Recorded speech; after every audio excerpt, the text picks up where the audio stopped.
It is indeed another exciting day for us, since this will be by far the largest water reservoir project of the National Irrigation Administration outside of Luzon.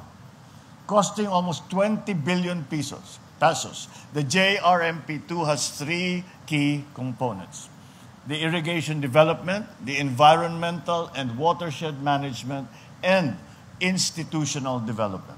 This should boost further the development in the agricultural sector as well as the local economy of the entire region.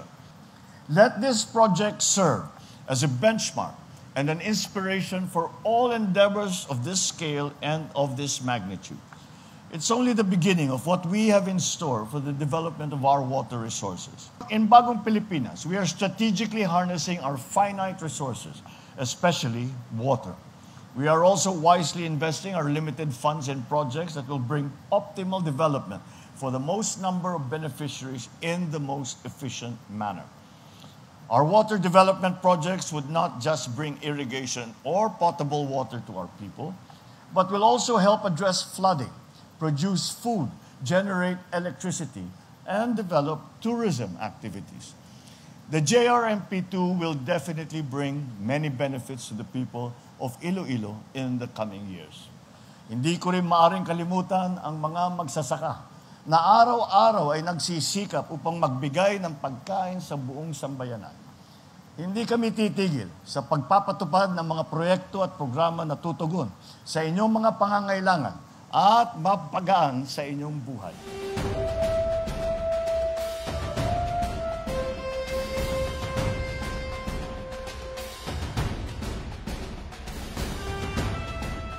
Malaki po ang maitutulong sa amin as a farmer po.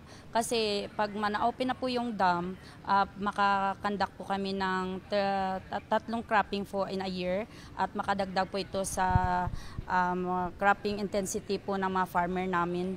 At malaking maitutulong dito sa ikabubuhay namin, sir. Labis na nagpasalamat ng ating mga Irrigator Association at mga farmers beneficiaries sa ating mahal na Pangulo sa pagpagawa nito ng modernong at malaki na dam. Kami dito sa Laur Proper, ang aming Irrigator Association ay beneficiaryo ng sining dam.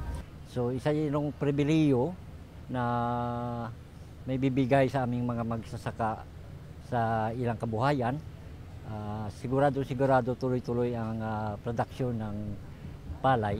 At sa tulong ng ating mahal na Pangulo, ng DE, na binibigay nilang libreng abono sa mga farmers, mga high-yielding variety na palay, at ang atong DSWD nagbibigay ng financial assistance sa mga farmers na epektuhan ng El Nino. Natupad rin ang pangarap ng mga taga-Iloilo na mabigyan ng katotohanan yung pinapangarap na mabigyan kami ng irrigation sa buong probinsya ng Iloilo. So sa mahal na Pangulo, inuulit ko, nagpapasalamat kami sa kanya. Lahat ng mga farmers ng taga Iloilo, taos puso po nagpasalamat sa kanya.